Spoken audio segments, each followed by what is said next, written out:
are looking at one of the busiest rooms in Florida. During this 1952 documentary, Rennick described daily life in the newsroom. A police radio, a direct line to the fire department, a wire service printer. They all give you tips on when a story is breaking. But by far the most important information device is the telephone.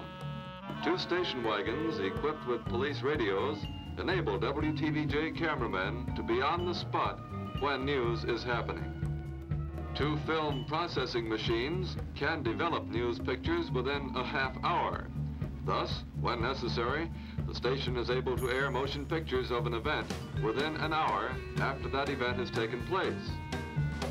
After the film comes from the processing laboratory, the news director, writer, and film editor view the pictures. Then, as the writer assembles his story notes, the editor cuts and splices the 16mm film. News director Ralph Rennick gives a final time check to his script. Last-minute news stories are added, and the night's program is ready to be aired. Rennick continued to break ground, starting the nation's first daily television editorial. Here is tonight's editorial. Very little interest has been evidenced so far in this year's City of Miami elections for 2 commissioners and a mayor. With its roving live truck, WTVJ broadcast everything from church services to the circus, sending back live pictures from Sarasota, University of Miami home games, the feature races at Hialeah, minor league baseball at the old Miami Stadium, and 6 high school games a week. The first underwater remote broadcast. I'm Charles Collingwood. Today, Odyssey is going on a search for sunken treasure. The first to report on state government in Tallahassee.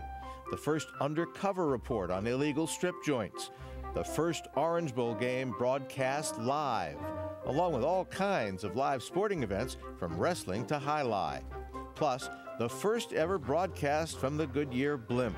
At 1,500 feet in the air, the viewers had a chance to glimpse the growth of Miami live. To everyone's surprise, including the engineers, it came off with no trouble at all.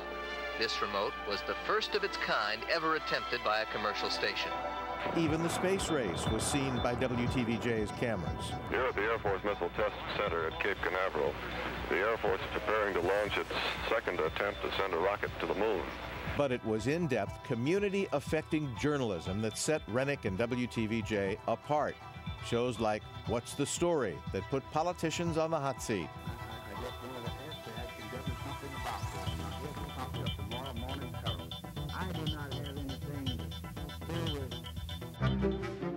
Shows like Bumper to Bumper. These series of programs did more to create the absolute demand by Dade County citizens that we have the expressway system put into effect.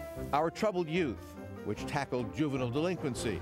Kids don't do just straight jitterbug as we see it here, but something called the dirty boogie. Skipper Chuck's Popeye Playhouse, the first racially integrated children's show that developed a cult following among kids and parents across South Florida. There was an accident down the street.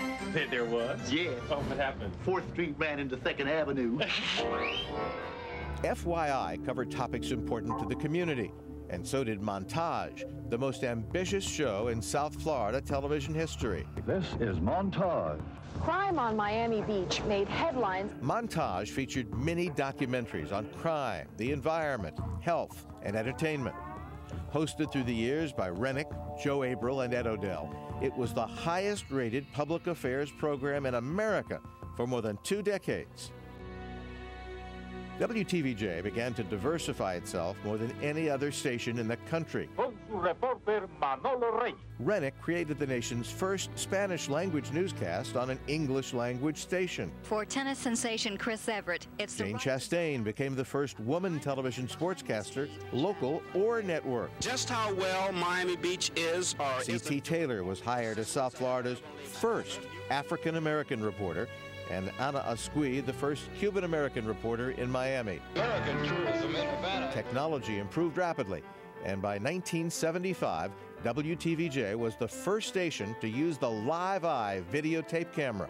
breaking news was born. Bob Mayer was at the scene in the crowd and saw what happened, and we will switch live to the scene now with our live eye unit for this report from Bob Mayer.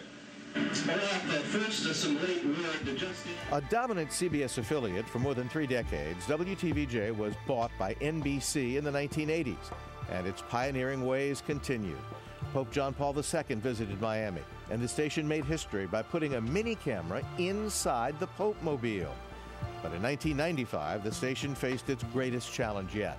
A deal between NBC and CBS forced WTVJ to switch from Channel 4 to the weaker signal Channel 6. To some people, they thought it was a death sentence because CBS couldn't make it work.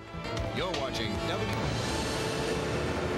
Wow, look at that. I'm looking at a monitor here, and instantaneously, there we are, and there I am on Channel 6, NBC 6. Many of the people of that team that had a legacy of WTVJ, they literally grew up there. With their determination, their creativity, we pulled it off. The new millennium brought more firsts. With a brand new state-of-the-art facility in Miramar, WTVJ was the first to broadcast in digital, and later, South Florida's first high-definition newscast. An impressive timeline that began 60 years ago today.